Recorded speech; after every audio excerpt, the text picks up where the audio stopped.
முத்தமிழ் முருகனுக்கு அரகரோகரா. இன்னைக்கு இந்த காணொலி பதிவுல நம்ம என்ன பார்க்க போறோம்னா, மந்திரங்கள் சார்ந்த ஆன்மீக தகவல்களை தெரிந்து கொள்வோம். அன்பார்ந்த அடியார்களை, இறை ஆற்றல்களை பூர்ணமாக நமது மனதில் நிலைநிறுத்தி நிலை பெற்ற வடிவமாகவோ அல்லது தெய்வங்களினுடைய சிலை வடிவமாகவோ அல்லது இசைக்கருவிகளில் இருந்து வெளிவரக்கூடிய அந்த நாதத்தினுடைய வடிவமாகவோ அல்லது மந்திரங்களினுடைய ஒளி வடிவமாகவோ அல்லது அடியார்களுக்கு தொண்டு செய்யக்கூடிய வடிவிலோ நாம் வழிபாடு செய்து வரலாம் என்று சொல்லப்பட்டு வருகின்றது.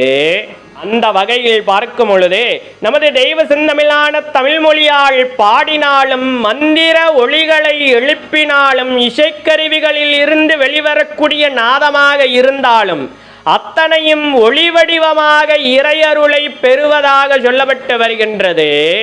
அடுத்ததாக, மந்திரங்களில் பீஜ மந்திரம் என்பது குறிப்பிட்ட ஒரு சுவாமிக்குரிய குறிப்பிட்ட ஒரு ஒளிநாதத்தை எழுப்புவதாகும். ஆக அந்த ஒளிநாதத்தை தொடர்ந்து எழுப்புவதன் மூலமாக குறிப்பிட்ட அந்த இறை ஆற்றலை நாம் எளிதாக தொடர்பு கொள்ள முடியும் என்பதற்காக பிரயோகப்படுத்தக்கூடியதுதான் பீஜ மந்திரம் என்று சொல்லப்பட்டு வருகின்றது. அடுத்ததாக, ஒரு சில அடியார்களினுடைய மனதில் எழக்கூடிய சந்தேகமானது, ஐயா, இறை ஆற்றலை ஒளி வடிவமாக மட்டுமே தொடர்ந்து வழிபாடு செய்து வரலாமா என்று கேட்கக்கூடிய அடியார்கள், தாராளமாக ஒளி வடிவத்தை கொண்டு அந்த பேரொளியை வழிபாடு செய்து வரலாம், எந்த ஒரு தவறும் இல்லை என்பதை அடியார்கள் தனது ஆழ்மனதில் மிக ஆழமாக பதிய வைத்துக் கொள்ளுங்கள். அடுத்ததாக, தொடர்ந்து குறிப்பிட்ட ஒரே நேரத்தில் ஒரே இடத்தில் குறிப்பிட்ட ஒரே தொனியில் நாம் ஒளிநாதத்தை தொடர்ந்து எழுப்பிக்கொண்டே இருக்கையில் அந்த ஒளிநாதத்திற்குரிய இறையாற்றலை சென்று அந்த ஒளிநாதமாகப்பட்டது அந்த ஒளி வடிவமாகப்பட்டது சென்று அடையும்.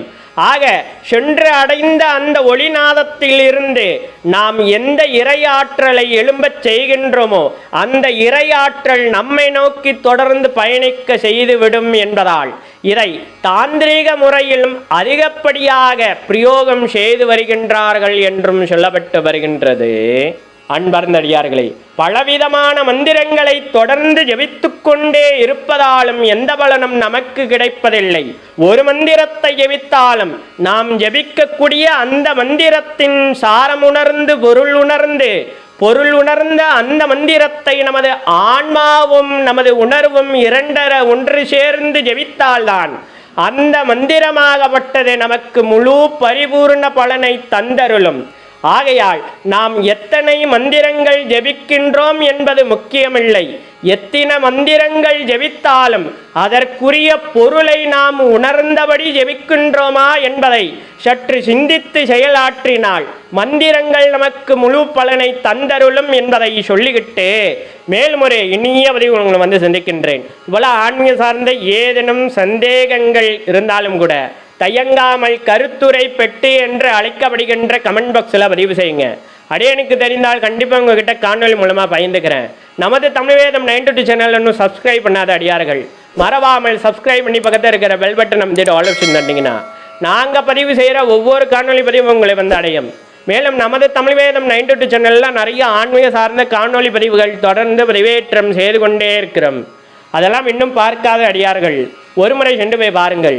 உங்களுக்கு தேவைப்படும் தகவல்கள் அதிலும் இருக்கக்கூடும். அடியார்களின் வசதிக்காக பிளேலிஸ்டும் தயார் செய்து வைத்திருக்கின்றோம். சர்வம் முனீஸ்வரம் சகலமும் முனீஸ்வரம் நம சிவாய.